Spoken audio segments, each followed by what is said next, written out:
अजूनी सैभं गुरु प्रसाद।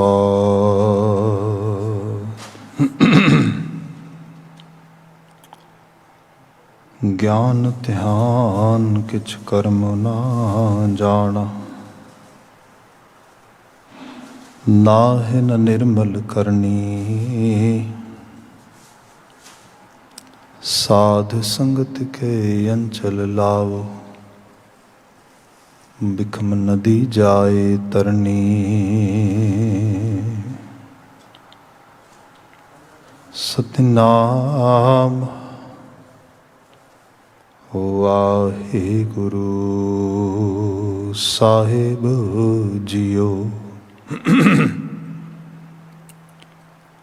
सूही महला पंजवा, हर का संत प्राण धन तिसका। पनिहारा भाई मीत सुत सगल,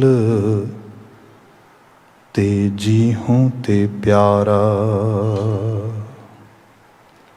हर का संत प्राण धन तिसका। पनिहारा भाई मीत सुत सगल, ते जी हूँ ते प्यारा। रहा केसां का कर बीजना, संत चौर टोल्हाऊं। शीस निहारूं चरण तल, धूर मुख लाऊं।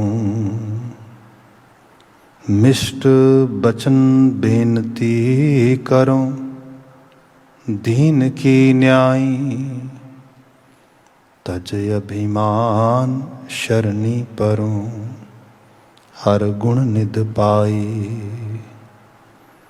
अवलोकन पुनः पुनः करूं, जन का दरसार। अमृत बचन मन में सिंचूं, बंदों बार बार।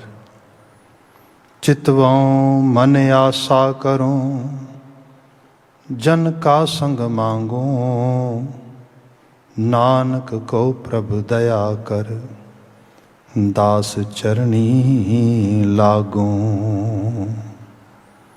चितवों मन आस करूं, जन का संग मांगूं। नानक को प्रभु दया कर, दास चरणी लागूं। वाहिगुरु जी का खालसा, वाहिगुरु जी की फतेह। जुगो जुग अटल शब्द सतगुरु धन धन गुरु ग्रंथ साहिब जी।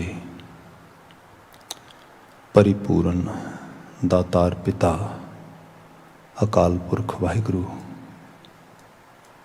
आप जियां दी अपार बख्शिश है। मनुखी जीवन दे सफ़र नूं असीं माण रहे हाँ। शाम समय गुरुद्वारा साहिब तो शामां दा दीवान रोज़ाना की तरह चल रहा है। रहरास साहिब के जाप तो उपरंत कीर्तन की चौंकी अजे हुणे आप माण रहे सी, सरवण कर रहे सी गुरु कीर्ति। हुण समा बनिया गुरबाणी व्याख्यान दे नाल असीं सांझ पाउणी है। इस गोचरे लड़ीवार गुरबाणी व्याख्यान चलता है पिया, जिस विच सूही राग दे गुरु अर्जन पातशाह द्वारा उचित किए गए मुकामी बचन सानू प्राप्त ने। जो शब्द आप जी ने अजे हुणे पाठ रूप में सरवण किया है, इस पावन बचन की व्याख्या बीते कल तो पिछले रोज़ प्रारंभ की सी। खास करके रहाव ते बंध नूं ते उस तो अगले पदे नूं विचारदे होया साडा समा हो गया सी। ਅੱਜ ਯਤਨ ਕਰਾਂਗੇ ਸਮੁੱਚੇ ਸ਼ਬਦ ਦੇ ਅਰਥ ਭਾਵ ਨੂੰ ਮਾਣ ਸਕੀਏ। ਬਚਨ ਦਾ ਆਗਾਜ਼ ਮੁੱਖ ਸੁਨੇਹੇ ਤੋਂ ਹੀ ਕਰ ਰਹੇ ਹਾਂ, ਜੋ ਕਿ ਪਹਿਲਾ ਹੀ ਪਦਾ ਰਹਾਉ ਦਾ ਬੰਦ ਹੈ। ਸਭ ਜ਼ਿਕਰ ਕਰ ਰਹੇ ਨੇ, ਹਰ ਕਾ ਸੰਤ ਪ੍ਰਾਣ ਧਨ ਤਿਸਕਾ, ਪਨਿਹਾਰਾ ਭਾਈ ਮੀਤ ਸੁਤ ਸਗਲ ਤੇ, ਜੀ ਹੂੰ ਤੇ ਪਿਆਰਾ। ਉਸ ਰੋਜ਼ ਕੁਝ ਬੇਸਿਕਸ ਜੋ ਉਸ ਲੈਵਲ 'ਤੇ ਅਸੀਂ ਟਾਕ ਕੀਤੀ ਸੀ, ਉਹ ਇਹ ਸੀਗਾ ਕਿ ਜਦੋਂ ਬੰਦੇ ਨੇ ਆਪਣੀ ਸਪਿਰਿਚੁਅਲ ਸਾਈਡ ਤੋਂ ਅਪਲਿਫਟਿੰਗ ਕਰਨੀ ਹੈ, ਅਧਿਆਤਮੀ ਤਲ 'ਤੇ ਆਪਣੇ ਆਪ ਨੂੰ ਉਚੇਰਾ ਚੁੱਕਣਾ ਆ, ਉਹਦੇ ਲਈ ਉਹਨੂੰ ਕਈ ਮੈਜਰਮੈਂਟਸ ਲੈਣੇ ਪੈਣਗੇ। there is not only one actually kind of course or special step anyone can take, and after that, due to that step, that person can get or enjoy the uplifting from spiritual side. ਇਹਦੇ 'ਤੇ ਹੈ ਅਖੀਰ ਤੇ ਉਹਦੀ ਮਿਹਰਾਮਤ ਹੈ, ਰਹਿਮਤ ਹੈ, ਤਰਸ ਹੈ ਮਾਲਕ ਦਾ, ਕਿਉਂਕਿ ਬਾਣੀ ਦਾ ਬਚਨ ਹੈ ਵੀ ਦਾਤੀ ਸਾਹਿਬ ਸੰਧੀਆਂ ਕਿਆ ਚੱਲੇ ਤਿਸ ਨਾਲ। ਇਹ ਤੇ ਉਹਦੇ ਹੱਥ ਦੇ ਸੰਦ ਨੇ, ਉਹਦੀਆਂ ਬਖਸ਼ਿਸ਼ਾਂ ਨੇ। ਉਹ ਚਾਹੇ ਤੇ 2 ਚੂੜੀਆਂ ਚੜਾ ਦੇ, ਚਾਹੇ ਤੇ ਲਾ ਦੇ। ਦੈਟਸ ਆਲ ਪਰਿਪੂਰਨ ਅਕਾਲ ਪੁਰਖ ਵਾਹਿਗੁਰੂ ਤੇ ਹੈ। ਇੱਕ ਜਾਗੰਦੇ ਨਾ ਲਹਨ, ਕਈ ਬੜੇ ਐਫਰਟ ਵੀ ਪਾਉਂਦੇ ਨੇ ਤਾਂ ਵੀ ਕੁਝ ਨਹੀਂ ਮਿਲਦਾ। ਇੱਕ ਨਾ ਸੁੱਤਿਆਂ ਦੇ ਉਠਾਲ, ਕਈਆਂ ਨੂੰ ਸੁੱਤਿਆਂ ਨੂੰ ਉਠਾ ਕੇ ਕਹਿੰਦਾ ਭਾਈ ਆ ਤੈਨੂੰ ਦੇਣੀ ਹੈ। ਪਰ ਫਿਰ ਵੀ ਇੱਕ ਯੂਨੀਵਰਸਲ ਕ੍ਰਾਈਟੀਰੀਆ ਆ, ਉਸ ਯੂਨੀਵਰਸਲ ਕ੍ਰਾਈਟੀਰੀਏ ਨੂੰ ਅਸੀਂ ਹੁਕਮ ਕਹਿੰਦੇ ਹਾਂ। ਉਹ ਲਾ ਆਫ ਕਾਜ਼ਮੋਨ, ਉਸ ਹੁਕਮ ਨੂੰ ਗੁਰੂ ਮਹਾਰਾਜ ਨੇ ਕਿਹਾ ਫੋਲੋ ਕਰਨਾ ਤੂੰ। ਇਹ ਤੇਰੇ ਨਾਲ ਲਿਖਿਆ ਆ, ਇਹ ਅਸੈਂਸ਼ੀਅਲ ਹੈ ਤੇਰੇ ਵਾਸਤੇ। You have to obey, you are obedient to follow the law of ਕਾਜ਼ਮੋ। ਹੁਣ ਉਹ ਜਿਹੜੀ ਚੀਜ਼ ਆ, ਜਿਹੜਾ ਉਹ ਸਾਡੇ ਵਾਸਤੇ ਕਾਇਦਾ ਤੈਅ ਕੀਤਾ ਗਿਆ, ਇੱਕ ਡਿਸਿਪਲਿਨ ਗੁਰੂ ਬਾਬਾ ਜੀ ਨੇ ਸਾਨੂੰ ਕਿਹਾ ਆ, ਉਹਦੇ 'ਚ ਕਾਫੀ ਚੀਜ਼ਾਂ ਆ ਜਾਂਦੀਆਂ ਨੇ। ਪਰ ਇੱਕ ਚੀਜ਼ ਜਿਹੜੀ ਖਾਸ ਕਰਕੇ ਇਸ ਸ਼ਬਦ ਦੇ ਜ਼ਰੀਏ ਆ ਰਹੀ ਹੈ, ਉਹ ਹੈਗੀ ਹੈ ਕਿ ਸ਼ੈਡੋਇੰਗ ਆਫ ਐਨੀ ਸਪਿਰਿਚੁਅਲ ਪਰਸਨੈਲਿਟੀ। ਕਿਸੇ ਰੂਹਾਨੀ ਹਸਤੀ ਦੀ ਸੰਗਤ ਦੇ ਵਿੱਚ ਰਹਿਣਾ, ਉਹਨੂੰ ਮੰਨਣਾ। ਇਹ ਇੱਕ ਐਸੀ ਚੀਜ਼ ਆ ਜਿਹੜੀ ਵੱਡੇ ਲੈਵਲ 'ਤੇ ਮੈਂ ਬੇਨਤੀ ਕੀਤੀ ਸੀਗੀ ਕਿ all over the globe, community at whole, ਪੂਰੇ ਦੀ ਪੂਰਾ ਸਮਾਜ ਜਿਹੜਾ ਹੈ, ਮਨੁੱਖੀ ਸਮਾਜ ਦੀ ਗੱਲ ਕਰਦਾ ਮੈਂ, ਉਹੀ ਇਸ ਗੱਲ ਤੋਂ ਬਹੁਤ ਜ਼ਿਆਦਾ ਲੈਕਿੰਗ ਕਰ ਰਿਹਾ ਹੈ। ਤੁਹਾਡੇ ਕੋਲ ਇਹੋ ਜਿਹੇ ਲੋਕਾਂ ਦੀ ਕਮੀ ਪੈ ਗਈ ਹੈ ਜਿਨ੍ਹਾਂ ਵੱਲ ਵੇਖ ਕੇ ਰੱਬ ਚੇਤੇ ਆ ਜਾਏ। ਬਸ very simple.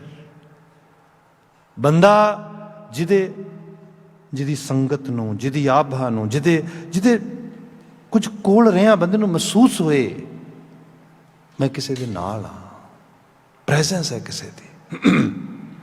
Sorry to say, ਦੇਖੋ ਮੈਂ ਇਸ ਨੂੰ ਥੋੜ੍ਹਾ ਸਿੰਪਲ ਲੈਵਲ 'ਤੇ ਬਿਆਨ ਕਰਨ ਦੀ ਟਰਾਈ ਕਰਦਾ। ਮੱਤ ਜਿੰਨੀ ਉਨੀ ਕੁ ਐਕਸਪਲੇਨ ਕਰੇਗਾ ਬੰਦਾ, ਬਾਕੀ ਸ਼ਬਦ ਦੀ ਬਾਤ ਕਰ ਦੇਣਾ ਵਾ।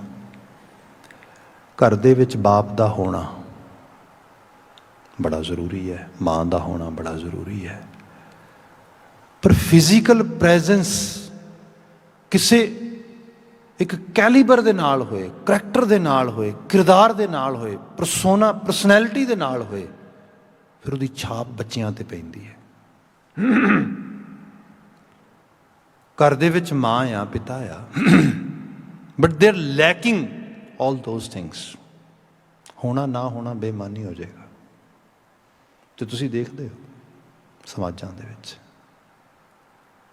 ਇਸ ਲਈ ਉਸ ਚੀਜ਼ ਨੂੰ ਆਪਣੇ ਅੰਦਰ ਪ੍ਰਜਵਲਿਤ ਕਰਨਾ, ਇਲੂਮੀਨੇਟ ਕਰਨਾ, ਪ੍ਰਗਟ ਕਰਨਾ ਜਿਹਨੂੰ ਅਸੀਂ ਕਹਿੰਦੇ ਹਾਂ, ਇਹ ਬੜਾ ਜ਼ਰੂਰੀ ਹੈ ਸਭ ਵਿੱਚ। ਇਹ ਨਹੀਂ ਹੈ ਖਤਮ ਹੋ ਗਿਆ, ਨਾ ਨਾ ਨਾ। ਕੁਦਰਤ ਨੇ, ਜਿਵੇਂ ਅਸੀਂ ਬਾਣੀ 'ਚ ਬਚਨ ਪੜ੍ਹਦੇ ਆ ਨਾ ਕਿ ਜਿਹੜੀ ਜਿਤਨੀ ਵੀ ਲੱਕੜ ਆ, ਸਗਲ ਬਨਸਪਤ ਮੈਂ ਬੈਸੰਤਰ, ਸਗਲ ਦੂਧ ਮੈਂ ਕੀਆ। ਜਿੰਨੀ ਬੈਸੰਤਰ ਆ ਸਾਰੇ 'ਚ ਅੱਗ ਪਈ ਹੈ, ਪ੍ਰਗਟ ਕਰਨੀ ਪਏਗੀ, ਵੈਸੇ ਨਹੀਂ ਹੋਏਗੀ। ਲੱਕੜ 'ਚ ਖਮਤਾ ਆ, ਉਹ ਰੌਸ਼ਨੀ ਦੇ ਸਕਦੀ ਹੈ, ਉਹਦੇ ਵਿੱਚੋਂ ਸੇਕ ਮਿਲ ਸਕਦਾ ਹੈ, ਉਹ ਖਾਣਾ ਪਕਾ ਸਕਦੀ ਹੈ, ਉਹ ਮੱਚ ਕੇ ਕਿਸੇ ਹੋਰ ਨੂੰ ਆਪਣੇ ਰੂਪ 'ਚ ਕਨਵਰਟ ਕਰ ਸਕਦੀ ਹੈ। ਬਟ ਉਹਦੇ ਵਾਸਤੇ ਇੱਕ ਪੂਰਾ ਸੰਜਮ ਆ। ਦੁੱਧ 'ਚ ਘਿਓ ਪਿਆ ਆ, ਪਰ ਉਸ ਘਿਓ ਨੂੰ ਪ੍ਰਗਟ ਕਰਨ ਵਾਸਤੇ ਇੱਕ ਪੂਰੇ ਪ੍ਰੋਸੈਸ ਵਿੱਚੋਂ ਲੰਘਣਾ ਪੈਂਦਾ। ਸਾਡੇ ਸਾਰਿਆਂ 'ਚ ਉਹ ਚੀਜ਼ ਪਈ ਹੈ। ਬੰਦਾ ਕਹਿੰਦਾ ਚੰਗੀ ਮਾਂ ਬਈ ਤੇਰੇ ਅੰਦਰ ਹੀ ਹੈ, ਚੰਗਾ ਪਿਤਾ ਤੇਰੇ ਅੰਦਰ ਹੀ ਹੈ, ਚੰਗਾ ਭਰਾ ਤੇਰੇ ਅੰਦਰ ਹੀ ਹੈ, ਚੰਗੀ ਭੈਣ ਤੇਰੇ ਅੰਦਰ ਹੀ ਹੈ, ਬਾਹਰ ਨਹੀਂ ਲੱਭਣ ਜਾਣਾ ਕਿਤੇ। ਜਸਟ ਇਹ ਹੈ ਉਹਨੂੰ ਪ੍ਰਜਵਲਿਤ ਕਰਨਾ ਹੈ। ਜਿਹੜੀ ਉਹ ਪ੍ਰਜਵਲਨਾ ਆ, ਉਹਦੇ ਲਈ ਬੰਦੇ ਨੂੰ ਫਿਰ ਕੁਝ ਹੋਰ ਚੀਜ਼ਾਂ ਦੀ ਲੋੜ ਪੈਂਦੀ ਹੈ, ਜਿਹਦੇ 'ਚ ਸੈਲਫ ਡਿਸਿਪਲਿਨ ਆਉਂਦਾ ਹੈ, ਜਿਹਦੇ 'ਚ ਡੈਡੀਕੇਸ਼ਨ ਆਉਂਦਾ ਆ। ਫਿਰ ਹੋਰ ਪਿੱਛੇ ਚਲੇ ਜਾਓ, ਫਿਰ ਇੱਕ ਪੂਰਾ ਕ੍ਰਾਈਟੀਰੀਆ ਚਾਹੀਦਾ ਆ, ਪੂਰੇ ਦਾ ਪੂਰਾ ਇੱਕ ਜਿਹਨੂੰ ਕਿਹਾ ਜਾਏ ਕਿ ਇੱਕ ਪੂਰਾ ਬਣਾਇਆ ਹੋਇਆ ਸਿਲੇਬਸ। ਹੁਣ ਉਹ ਸਾਰੇ ਦੇ ਵਿੱਚ ਸਪਿਰਿਚੁਅਲ ਸਾਈਡ 'ਤੇ ਆ ਜਾਈਏ, ਰੂਹਾਨੀ ਸਿਲੇਬਸ ਤੇ ਗੁਰੂ ਸਾਹਿਬ ਨੇ ਬਣਾਇਆ ਆ, ਗੁਰੂ ਗ੍ਰੰਥ ਸਾਹਿਬ। ਹੋਰ ਕੀ ਹੈ? ਇਹ ਪੂਰੇ ਦਾ ਪੂਰਾ ਤੁਹਾਡਾ ਇੱਕ ਸਿਲੇਬਸ ਆ। ਫੋਲੋ ਇਟ, ਪੜ੍ਹੋ, ਸਮਝੋ, ਜਾਣੋ, ਜੀਓ। ਇਹੀ ਹੈ ਸਿੱਖੀ। ਦੇਖੋ ਨਾ ਕਿੱਡੀ ਕਿੱਡੀ ਬਿਊਟੀਫੁਲ ਚੀਜ਼ ਆ। ਹਾਊ ਗਲੋਰੀਫੁਲ ਇਜ਼ ਇਟ ਹੈ। ਮਤਲਬ ਬੰਦਾ ਵੇਖ ਕੇ ਕਹੇਗਾ ਹਾਂ ਵਾਕਿਆ 'ਚ ਗੱਲ ਠੀਕ ਹੈ। ਹੁਣ ਇਹੋ ਚੀਜ਼ ਵਾਸਤੇ ਹੈ ਕਿ ਬੱਚਿਆਂ ਵਾਸਤੇ ਤੁਸੀਂ ਮਾਂ ਬਾਪ ਬਾਹਰੋਂ ਲੱਭਣ ਲਈ ਜਾਓ ਵੀ ਮੈਂ ਹੈਗਾ ਤੇ ਪਿਤਾ ਆ, ਪਰ ਨਾ ਮੇਰੇ ਘਰ 'ਚ ਪਿਤਾ ਵਾਲਾ ਰੋਲ ਨਹੀਂ ਗਾ। ਮੈਂ ਹੈਗੀ ਤੇ ਮਾਂ ਆ, ਪਰ ਮੇਰੇ ਘਰ 'ਚ ਮਾਂ ਵਾਲਾ ਰੋਲ ਨਹੀਂ ਗਾ। What are you talking about? ਹੁਣ ਆਹ ਚੀਜ਼ ਜਿਹੜੀ, ਇਸ ਨੂੰ ਬੜੇ ਧਿਆਨ ਨਾਲ ਦੇਖਣਾ। ਇਹ ਦੁਨੀਆ ਦੇ ਵਿੱਚ ਸੰਤ, ਇੱਥੇ ਸੰਤ ਦੀ ਬਾਤ ਹੋ ਰਹੀ ਹੈ, ਰੂਹਾਨੀ ਹਸਤੀ ਦੀ ਬਾਤ ਹੋ ਰਹੀ ਹੈ, ਜਨ ਦੀ ਬਾਤ ਹੋ ਰਹੀ, ਗੁਰਮੁਖ ਦੀ ਬਾਤ ਹੋ ਰਹੀ, ਸੁਹਾਗਣ ਦੀ ਬਾਤ ਹੋ ਰਹੀ। ਇੱਥੇ ਉਸ ਬ੍ਰਹਮ ਗਿਆਤਾ ਦੀ ਬਾਤ ਹੋ ਰਹੀ ਹੈ। ਕਿੱਥੋਂ ਲੱਭਾਂਗੇ? ਸਾਡੇ ਸਾਰਿਆਂ 'ਚ ਐਬਿਲਿਟੀ ਪਾਈ ਹੈ ਮਦਰ ਨੇਚਰ ਨੇ। ਸ਼ੈਡੋਇੰਗ ਕਰਨੀ ਹੈ, ਆਪ ਕਰਨੀ ਹੈ, ਹੋਰਾਂ ਨੂੰ ਪ੍ਰਾਪਤ ਕਰਵਾਉਣੀ ਹੈ। ਬੜਾ ਜ਼ਰੂਰੀ ਹੈ ਭਾਈ, ਆਪਣੇ ਆਪ ਨੂੰ ਅਧਿਆਤਮੀ ਤਲ ਤੇ ਰੂਹਾਨੀ ਤਲ ਤੇ ਉੱਚਿਆਂ ਚੁੱਕੋ। ਧਰਤੀ ਤੇ ਹਰ ਚੀਜ਼ ਪਈ ਹੈ ਚਾਰ ਚੁਫੇਰੇ। ਮੈਂ ਥੋੜ੍ਹਾ ਜਿਹਾ ਇਹਦੇ ਨਾਲ ਟੀਚਰ ਦੇ ਰੋਲ ਦੇ ਨਾਲ ਬਾਤ ਕਰਕੇ ਫਿਰ ਬਾਤ ਨੂੰ ਵਾਈਂਡ ਅਪ ਕਰ ਦਿੰਦਾ ਵਾਂ ਅੱਗੇ ਲਿਜਾਣ ਲਈ। ਮੈਨੂੰ ਯਾਦ ਆ ਅਸੀਂ ਸ਼ਾਇਦ ਗ੍ਰੇਡ 11 ਜਾਂ 12 ਵਿੱਚ ਪੜ੍ਹਦੇ ਸੀਗੇ, ਅਤੇ ਉਹਨਾਂ ਦਿਨਾਂ 'ਚ ਇੱਕ ਟੀਚਰ ਹੁੰਦਾ ਸੀ, ਅਤੇ ਉਹ ਅਸੀਂ ਛੋਟੀ ਜਿਹੀ ਕਲਾਸ ਹੈ ਸਾਡੀ, ਕੋਈ ਇਲੈਕਟਿਵ ਸਬਜੈਕਟ ਸੀਗਾ, ਐਂਡ ਵੀ ਵਰ ਨੋਟ ਐਕਚੁਅਲੀ ਮੈਨੀ students, few students were participating in that program। ਤਾਂ ਅਸੀਂ ਉਸ ਕਲਾਸ ਵਿੱਚ ਬੈਠੇ ਹਾਂ, ਜਿਹੜਾ ਸਾਡਾ ਟੀਚਰ ਹੈਗਾ ਉਹਦਾ ਕੋਈ ਫਰੈਂਡ ਮਿਲਣ ਵਾਸਤੇ ਆ ਗਿਆ। ਅਤੇ ਜਦੋਂ ਫਰੈਂਡ ਆ ਗਿਆ ਤਾਂ ਉਹਨੇ ਸਾਨੂੰ ਕਿਹਾ ਵੀ ਓਕੇ, ਆਪ ਆਪਣੀਆਂ ਬੁੱਕਸ ਖੋਲ੍ਹੋ, ਤੁਸੀਂ ਆ ਪੜ੍ਹਨਾ ਸ਼ੁਰੂ ਕਰੋ, and let me have little chat with my friend. ਠੀਕ ਹੈ ਜੀ। ਅਸੀਂ ਆਪਣੀਆਂ ਬੁੱਕਸ ਵਗੈਰਾ ਖੋਲ੍ਹ ਕੇ ਪੜ੍ਹ ਰਹੇ ਹਾਂ। ਉਹ ਥੋੜ੍ਹੀ ਦੂਰੀ ਬੈਂਚ 'ਤੇ ਬੈਠ ਕੇ ਉਹਦੇ ਨਾਲ ਗੱਲਾਂ ਕਰ ਰਿਹਾ। ਹੁਣ ਜਦੋਂ ਗੱਲਾਂ ਕਰ ਰਿਹਾ ਅਤੇ ਈਵ ਡਰੋਪਿੰਗ ਤਾਂ ਹੋਏਗੀ ਨਾ, ਆਖਰਕਾਰ ਜਿਹੜੀ ਡਿਸਕਸ਼ਨ ਹੋ ਰਹੀ ਹੈ ਇਸ ਤਰੀਕੇ ਦੇ ਨਾਲ ਪੜ੍ਹਦੇ ਹਾਂ। ਤਾਂ ਈਵ ਡਰੋਪਿੰਗ ਵਿੱਚ ਪਤਾ ਇਹ ਲੱਗਾ ਕਿ ਘਰ ਦਾ ਕੋਈ ਫੰਕਸ਼ਨ ਹੈ, ਤਾਂ ਉਸ ਫੰਕਸ਼ਨ ਵਿੱਚ ਕੋਈ ਚੀਜ਼ ਡਿਸਕਸ ਹੋ ਰਹੀ ਹੈ, ਅਤੇ ਉਹਦਾ ਦੋਸਤ ਉਹਨੂੰ ਕਹਿ ਰਿਹਾ ਵੀ ਹਾਂ ਬਈ, ਥੋੜੀ ਬਾਂਗਰ ਭਾਸ਼ਾ बोल रहा है भी वहाँ शराब की बात कर रहे थे, दारू की नहीं, ਇਹੋ ਜਿਹੀ ਗੱਲਾਂ ਹੋ ਰਹੀਆਂ ਵੀ ਸ਼ਰਾਬ ਪਿਆਣੀ ਹੈ, ਇਸ ਤਰੀਕੇ ਦੇ ਨਾਲ ਗੱਲਾਂ ਹੋ ਰਹੀਆਂ।